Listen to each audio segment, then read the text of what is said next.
I want to talk about how we use the DSM-5 to create a diagnosis for an individual. So once we've done a full assessment and gotten a kind of that clinical picture of the person, we can go ahead and attempt to make a diagnosis for them. So using so the current system that we use is a classification system that is called the DSM-5. So in the DSM-5, we have some different categories, and within those categories are disorders, um, and then within those disorders are symptom descriptions and guidelines for assessment. So as we look at the assessment of that person, we're looking at clusters of symptoms to determine what is kind of the best fit. So, say the person is presenting with some anxiety like symptoms, we would look into the category of anxiety disorders.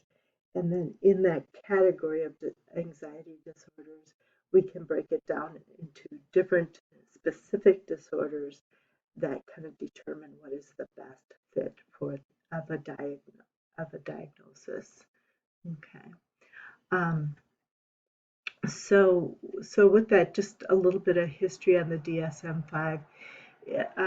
So it's the fifth edition. So it's kind of a work in progress, the DSM-5. So as soon as they kind of publish one, they start doing research and kind of looking, kind of continually continually looking at um, ways that we can better diagnose and better treat people. So the DSM-5 was published in 2013.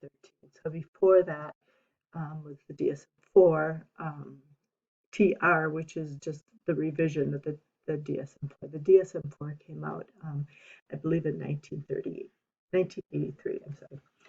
Um, so currently the DSM-5, so as they're making those revisions, sometimes new diagnoses are added to it, and then sometimes some different diagnoses might be taken out of the DSM-5. And again, we go back to thinking about what are those criteria for abnormal. And sometimes the criteria might change, right? So um, prior to the DSM-4, homosexuality was considered a disorder. And since then, times have changed, and the public society's understanding and thoughts about that have changed. So at this point in the DSM-4, it was taken out and determined that it was no longer considered a disorder. We'll talk about some other disorders that have kind of been um, added to the DSM-5, added into the DSM-5 to give kind of better accuracy in our ability to diagnose. And we'll talk about that primarily in terms of some of the childhood disorders. Um, so, so each of those, um, so each of the disorders listed in the DSM-5, we begin with different categories, and then we break it down into the specific disorders. And then each of those disorders has a criteria for diagnosis. So it talks about what is the clinical features that are often present but not always present, what things must be present, and then sometimes too, it kind of gives a duration of how long those symptoms might be present. So, for an example, major depressive disorder has a criteria of kind of having a chronic depressed mood um, or feelings of hopelessness. And it lists about, I think there's about 12 different symptoms, and of that, you have to have, to meet the criteria for the diagnosis of those 12 symptoms, you have to have at least six of those. Okay. And then it also has a duration criteria on it. So you have to have experienced those six symptoms for a duration of 2 weeks or more. So it's not just like I was down for a couple days and then my mood got better.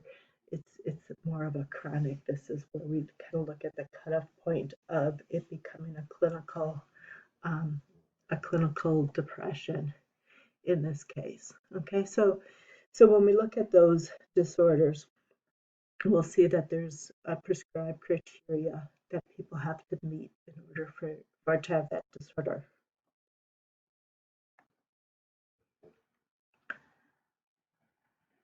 Okay, I'm not sure if you heard that or not. My Siri just went off, so I'm going to continue on here. So when we look at the disorders, when we look at the prevalence of people who would meet a DSM diagnosis, see that the prevalence to me seems rather high, right? So about 53% of the population would in their lifetime not have any disorders, and then the remaining almost 50% at some point in their life would meet the criteria for at least one disorder, if not two or three or more disorders.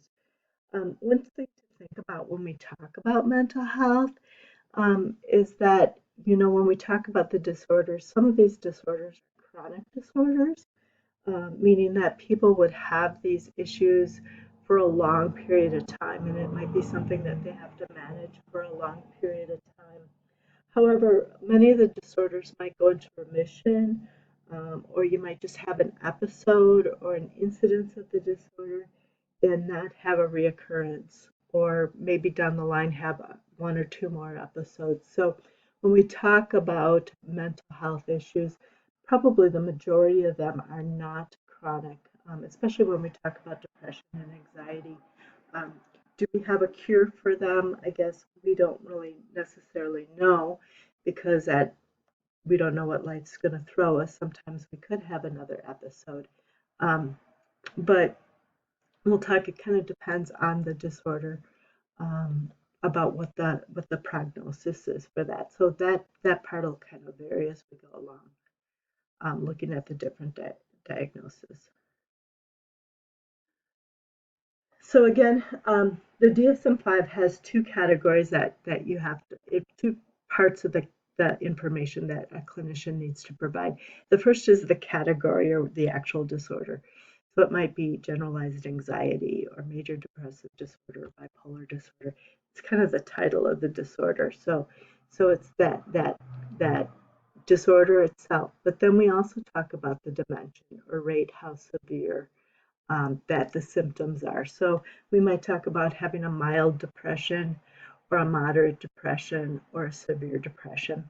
And most of those have kind of rankings, but oftentimes we're just kind of looking at how really affected is the person by their symptoms. So in a mild depression, people might still be able to function fairly well, but they're not getting much joy out of life. Where in a moderate depression, you might see more difficulty in functioning in terms of like going to work, going to school, kind of doing the things that a, an adult or productive person would do. And then when we talk about severe depression, then we're talking about people who might be in actual danger of harming themselves, or possibly even starting to experience some psychotic symptoms. So either way, depending on whatever the diagnosis is, we're looking at how kind of the severity of it as well. Um, so what we're doing as we're kind of looking at figuring out that categorical information is kind of what is the best fit. Sometimes it's kind of difficult because some of those symptoms will overlap, or they'll be kind of similar, and so um, sometimes it takes some time to kind of tease that apart. And sometimes people might be kind of misdiagnosed at one point, but as we get more information, we might get a clearer diagnosis of what is going on. So, just as kind of an example of that, maybe somebody has bipolar disorder, and and you'll see this maybe when Sherry talks, is that she probably had a depression before she talks about being in the hospital. Um, Weeks prior to the actual session we're watching. um, for depression. And she probably at that point had a major depressive disorder diagnosis. However, later after that, the clinician is seeing some more manic symptoms, and seeing a different kind of side of that. And that's where he goes on to believe or wants her assessed further, for it actually being bipolar disorder versus major depressive disorder. So as we learn more about somebody or see somebody in kind of different points in their life, sometimes that diagnosis might change a little bit. Again, this is just kind of talking about the severity, um, and looking at kind of what is the severity of the illness. One thing to also think about, is that when we talk about personality disorders, that requires further assessment. Those are disorders that are not easily assessed, certainly not on one session, but you have to really be engaged with that person over time and get a good history of how they're interacting with the world. So that assessment is a little bit more complicated. We'll talk about that. That's a category we'll talk about later on as well. Also in this part, we might add some additional information in their diagnosis. So if there's any medical conditions, so sometimes like things like Parkinson's disease is often correlated to depressive symptoms, history of cancer, history of trauma.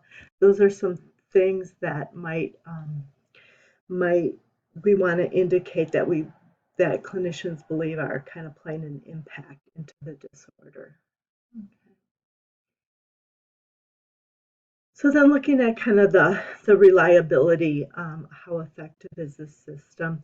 And people have different thoughts. It's certainly, not perfect by any means. So there are some critics and concerns about it. It's judged to be reliable and valid. It is based on a lot of research, and has taken years and years to kind of develop. And the people who work on that, are also try to keep it as valid, um, and reliable as they possibly can.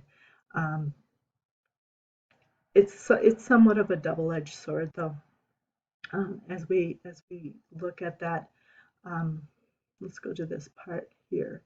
Um, when we talk about some people, really don't want, anybody to be diagnosed. It feels like it kind of pigeonholes people or adds stigma to their lives that's unnecessary and sometimes detrimental, and that can be true.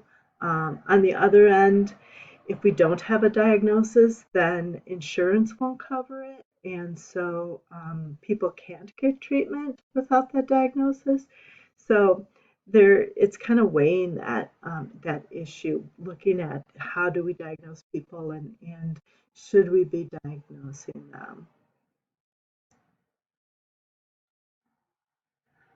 Um, do we misdiagnose? And that's always a concern as well. Um, so I talked a little bit about sometimes it's not just a matter of misdiagnosing, it's a matter of refining the diagnosis. So those can be some issues. Talked a little bit about the stigma as well. Certain diagnoses also carry greater stigma as well, and so we want to be careful with that. And sometimes people will use their diagnosis as kind of that self-fulfilling prophecy, or as maybe an excuse, to get out of something, or to not take responsibility for their life. So there are some issues about, labeling people, and does sometimes that label cause harm. So once we have that diagnosis, then we can determine kind of the treatment decisions, and so the how we base our treatment is on a couple different factors. Sometimes it's the therapist, theoretical orientation, they tend to go with this way, but we also know that certain diagnoses respond differently to different treatments. and can be approached that way. And so as we go through the rest of the semester talking about those disorders, I'll be talking about some of the different treatments that tend to work good for that particular